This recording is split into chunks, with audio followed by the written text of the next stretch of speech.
Oh yeah, Diddy got a podcast. For the past several days, Jim Carrey has been trending all across the internet after his appearance at the Caesar Awards in Paris went viral because he looked almost completely unrecognizable. His cheekbones looked a lot higher than they normally are. His face looked a lot more feminine, a lot more puffier. His eyes were a completely different color. But one of the oddest things that I noticed, that I'm sure many other people noticed, was his behavior. He was behaving in a way that was completely antithetical to the way we are accustomed to seeing Jim Carrey behave. And that has caused many people to come to the conclusion that they believe that Jim Carrey has been cloned. So much, in fact, that a person by the name of Alexis Stone has come out claiming that they were the person cosplaying as Jim Carrey. Or even the fact that you had another celebrity such as Wiz Khalifa claiming that, quote unquote, they got to Jim Carrey because Jim Carrey had got ahead of himself and started saying too much. Hey, what happened to Jim Carrey, man? You see that fool, yo? They saying he ain't himself no more, man. They saying they got Jim. He do look different, though. I ain't gonna lie. What it seems like to me is the real Jim Carrey got a little bit ahead of himself. He got a little out of control. He was talking too much, so they had to snatch him and they had to put their Jim Carrey in his place. Kidnapping children is not what great nations do.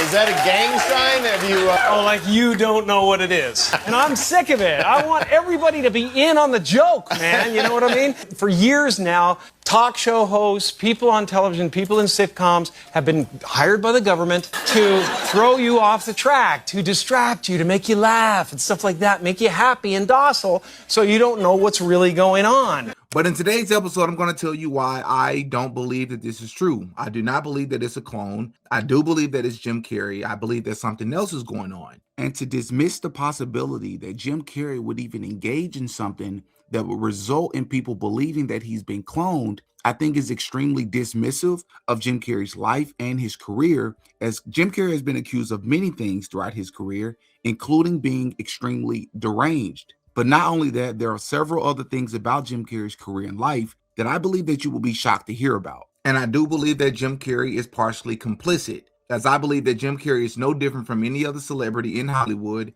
I do believe that Jim Carrey took an oath, voluntarily decided to be a part of the entertainment industry and star and feature in films that would literally foreshadow the way his actual life would go outside of the movies themselves. I don't exist. So they're all characters that I've played, including Jim Carrey, including Joel Barish, including any of those things. They're all characters. I've seen many people give many different perspectives. They believe he's a clone. They believe it's this. They believe it's that. But in today's episode, what I want to do is to provide you all something different. We're going to go through his discography, and I'm going to show you all the pattern that we can clearly see across his career and how it eerily aligns with the quote-unquote character or role of Jim Carrey in real life that has been on display for the world to see. So hit the like button on your way in. As always, I appreciate you all for tuning in. Now let's get into it. So Jim Carrey was born in 1962 in Ontario, Canada, and he began doing impressions specifically in Toronto, and what would eventually help him blow up wasn't even necessarily the fact that he was funny, but it was more specifically his impressions of other celebrities. And Jim Carrey would eventually land on the radar of the one and only Johnny Carson. And this would catapult Jim Carrey into the spotlight and expose him to a lot more people. Now, this actually brings us to our first film that Jim Carrey starred in, which was in 1981, called Rubberface. Well, the actual name of this film is called Introducing Janet, but another name of it was Rubberface, which for obvious reasons is very ironic, right? Because all throughout Jim Carrey's career, it has been made extremely obvious, and they've drilled home the point that basically Jim Carrey's face is his moneymaker, right? It is the very thing that makes or breaks him. If all else fails, Jim Carrey will always have his face and his facial expressions, which is why what we're seeing today is super ironic, but we're going to get to that. I don't want to get ahead of myself.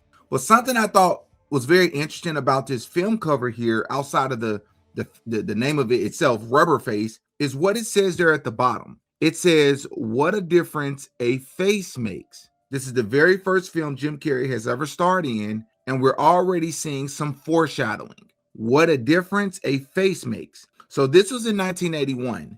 Fast forward a decade later, by 1992, after a lot of ebbs and flows, ups and downs, Jim Carrey would be featured on the legendary sitcom show In Living Color, which ironically enough was supposed to be a film about quote unquote colored people or African Americans and using humor to express a lot of the trials and tribulations in everyday life of African Americans. But Jim Carrey was so funny that one of the brothers really wanted to give him a shot, and Jim Carrey took advantage of that and made a name for himself. And this was really the big break that made him. And then within just 2 years, by 1994, Jim Carrey would actually do something that is extremely rare. He would actually star in 3 films all in the same year. That first film being Ace Ventura, which this is another thing you're going to see very big in Jim Carrey's career. Many times he's going to make these horns on his head, either in his films or on his film cover. So that was the first film. And then the second film would be the legendary film called The Mask, right? Now, for obvious reasons, I want you all to take a look at this. So this is The Mask.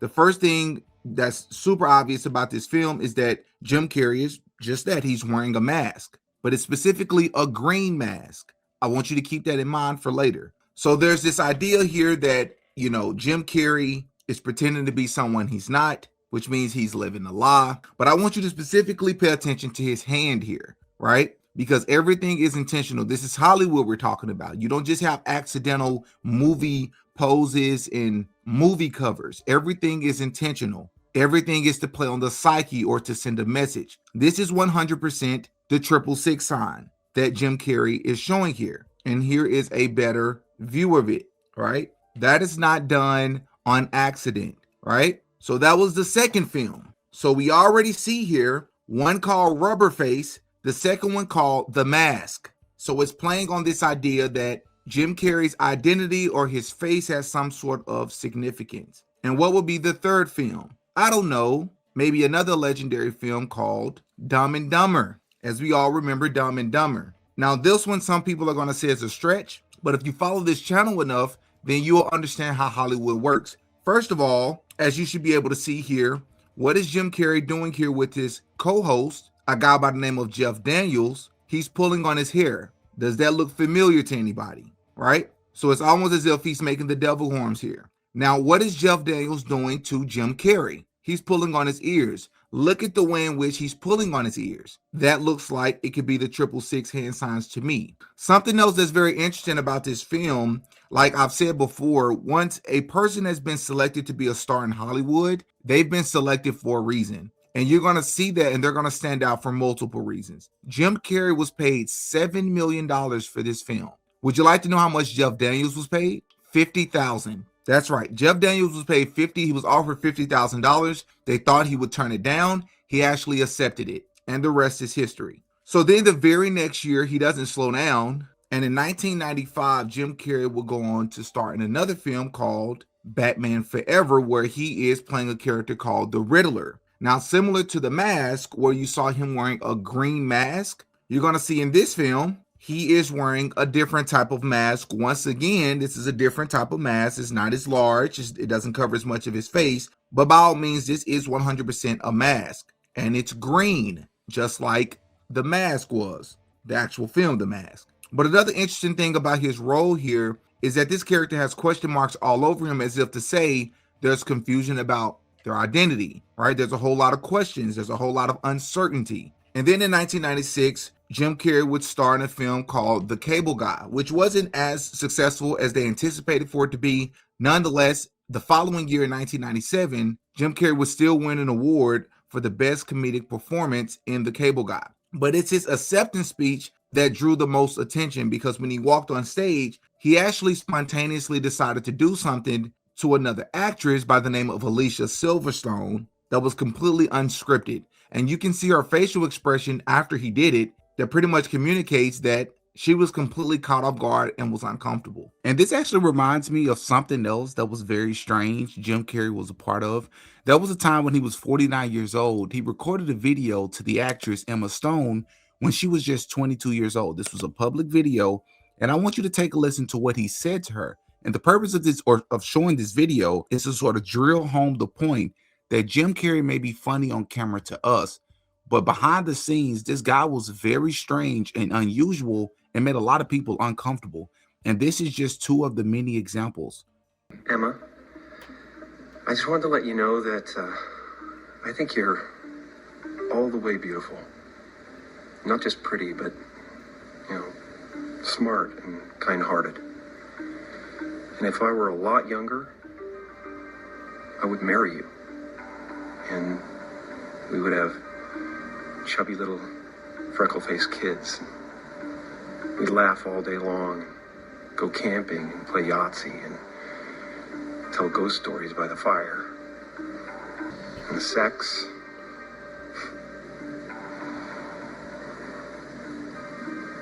Which leads us to 1998, where he would feature in The Truman Show. And this film is arguably his biggest and most popular film to date, and it probably needs no introduction, but for those of you that have yet to see it, The Truman Show is essentially about a man who's living a life that he eventually finds out is all scripted and controlled, almost like The Sims. Everybody are actors and actresses pretending to care about him, pretending to actually be who they say that they are. And then eventually Jim Carrey's character will become in the know and would essentially lose his mind once he realized that none of it was real. For obvious reasons, this is very, very similar to what we've been seeing Jim Carrey go through over the past maybe 10, 15 years. No, I'm doing just fine. I just, there's no meaning to any of this. So I wanted to find the most meaningless thing that I could come to and join, and here I am. They're celebrating. You got to admit it's completely meaningless. Well, they say they're celebrating icons inside. Celebrating Do you believe in icons, boy, that is just the absolute lowest aiming, possibility that we could come up with. I don't believe in icons. I don't believe in personalities. I believe that peace lies beyond personality, beyond invention and disguise, beyond the red S that you wear on your chest that makes bullets bounce off. I believe that it's deeper than that. I believe we're a field of energy dancing for itself. I wished people could realize all their dreams and wealth and fame, and so that they could see that it's not where you're going to find your sense of completion. Like many of you, I was concerned about going out into the world and doing something bigger than myself, until someone smarter than myself made me realize that there is nothing bigger than myself.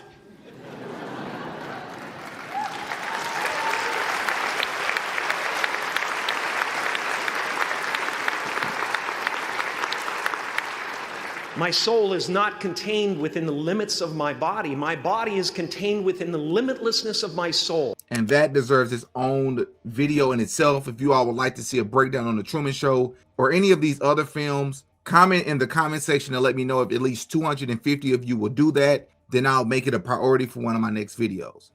Then the following year, here's a film that a lot of people don't remember or either know about. Jim Carrey would star in a film called The Man on the Moon. Now, this film would follow the life and career of Jim Carrey's role as someone named Andy Kaufman, who was an unconventional and eccentric comedian known for blurring the lines between performance and reality. Does that sound familiar to anybody? I'm going to say that again. It followed the life and career of Andy Kaufman, an unconventional and eccentric comedian known for blurring the line between performance and reality. It highlights his rise to fame, his strange public pranks, and his complex personal life, culminating in his untimely death from lung cancer. I think it's obvious we're starting to see a pattern here if you haven't seen it as of yet. But let's keep going. In 2003, Jim Carrey would star in another classic film called Bruce Almighty. And interestingly enough, in this film, he is playing a frustrated TV reporter complaining about God.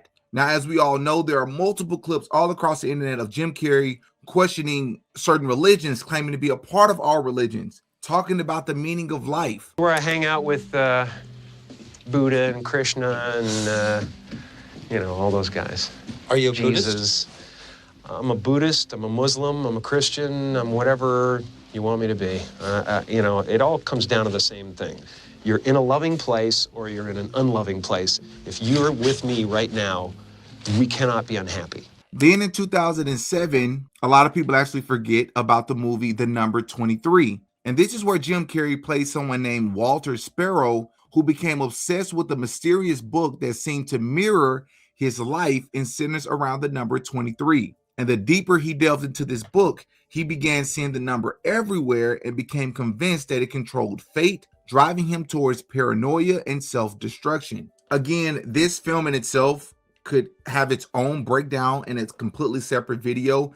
But essentially why this is relevant in this video is because I believe Jim Carrey, I mean, we've heard of typecast before. So many would say that Jim Carrey has played similar characters in just about all his films, but this was a bit different. Well, it was a bit different in the sense that it was a much darker film, but the ultimate purpose or the ultimate message that the film sent or conveyed, I think was right in line, which essentially led back to Jim Carrey questioning life, delving into what the meaning of life is, which again, we're going to get to that here in a moment. And of course, we can't forget the film Me, Myself, and Irene. And I think just looking at the movie cover here, I think it speaks for itself, almost like a split personality. But for those of you that have yet to see the film, Me, Myself, and Irene is a comedy about a Rhode Island state trooper named Charles Belligates who develops a split personality because he suppresses his anger for years, which once again reminds me of Jim Carrey, because there was a slow, gradual build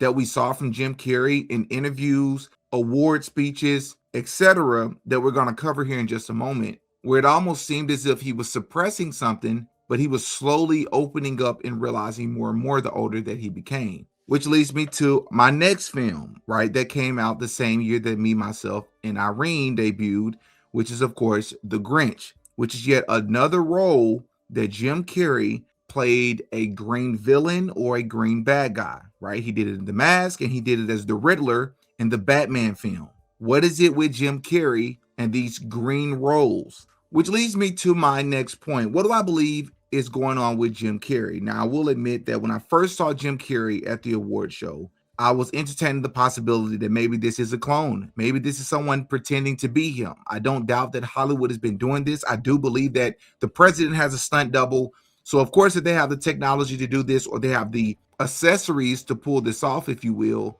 then, of course, they'll be doing it in Hollywood because Jim Carrey's eyes are a different color. His cheekbones look a little higher. His face just looks overall more feminine. And something I thought was very suspicious as well was that his ear was covered, which something, as I understand it, when they clone people, allegedly, the ears are something that are very hard to replicate. But I have to be consistent. If that's going to be my logic, then I would have to stick to it, because the truth is when Jim Carrey actually gave his speech on stage, his ears were showing many different times while he was speaking. And they do, to me, in my opinion, they do look like Jim Carrey's ears. And even though his eyes are a different color and he's clean shaven as opposed to having a beard as we've seen him before in the past, I do believe that there are reasonable explanations for that. As I believe that Jim Carrey is potentially a member of the school of Scientology, which means I believe that he practices Gnosticism. Part of the reason that I believe that is because back on September 28, 2015, a woman by the name of Cathriona White, who was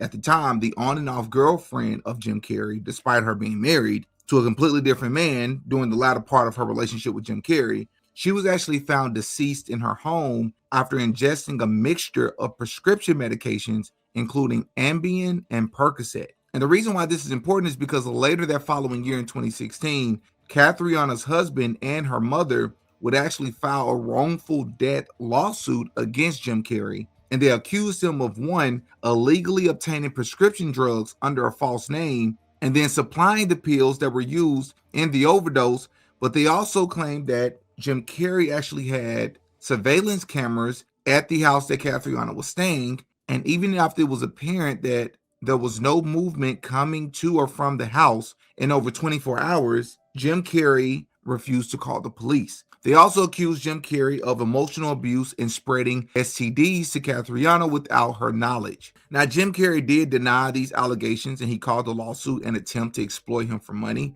And a couple of years later, the lawsuits were dismissed after White's family dropped the case, right? So I do want to state that for the record. This is also important to note because Cathriona's family was under the impression that at the time of her death, she had just begun practicing the religion of Scientology only after Jim Carrey introduced it to her. Now, why is this important? It's important because I believe that Jim Carrey believes in something called Christ consciousness, which essentially means, in short, so that I don't confuse anybody, through abstinence and other quote unquote rituals, human beings can become their own God or Christ-like. But furthermore, when you dig deeper into this sort of religion or this belief system, then you understand that there are different phases and stages that take place over the course of years. And part of the transformation is a physical transformation that's supposed to take place that goes from masculine to feminine. There's 33 vertebrae in your spine. There's 33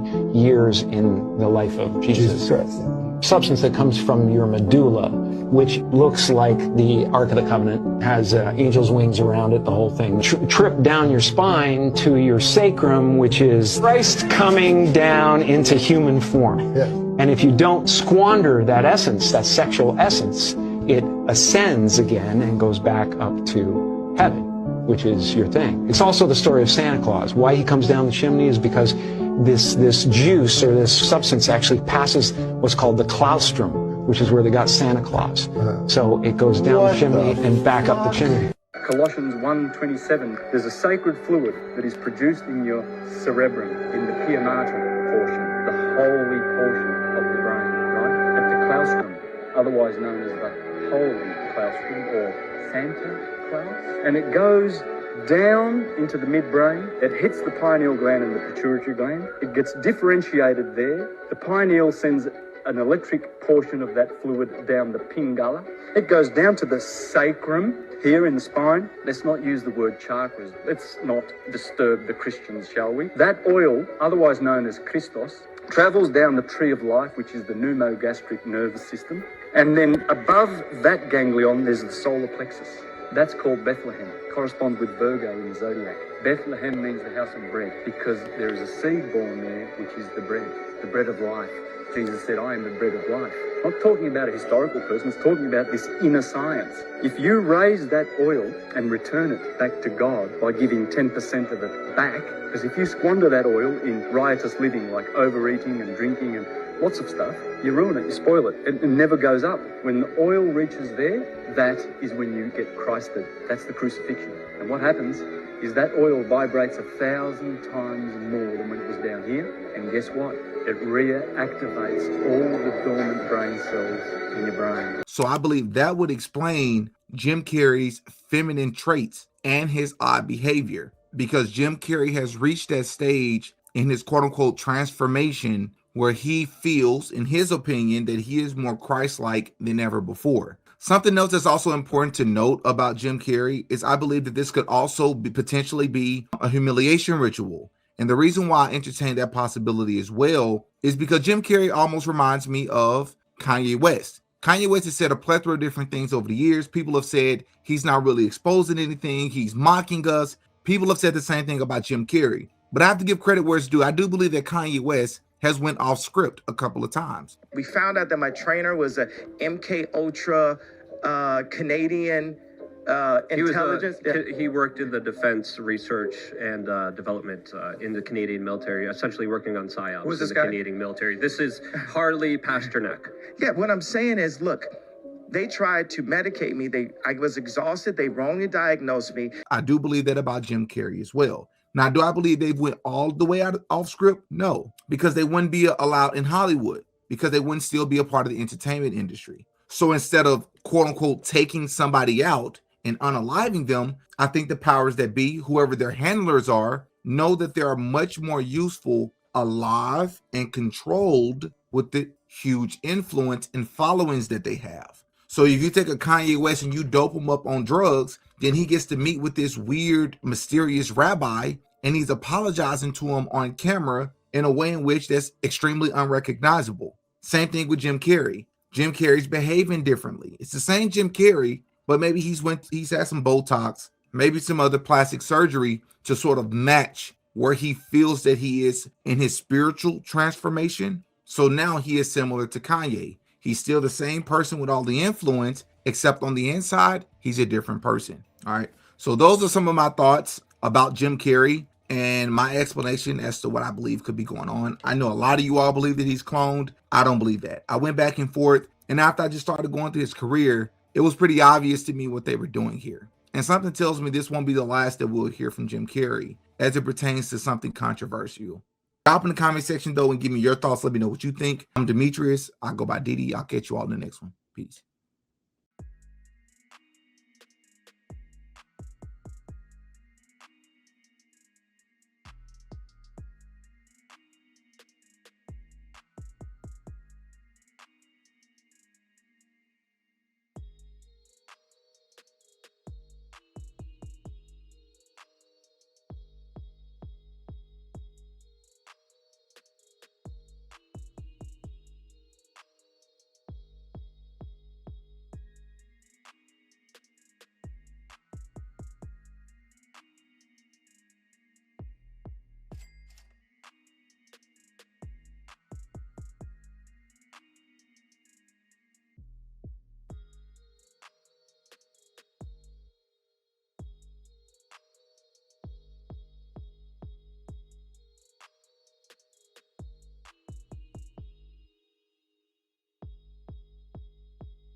Oh yeah, Diddy got a podcast.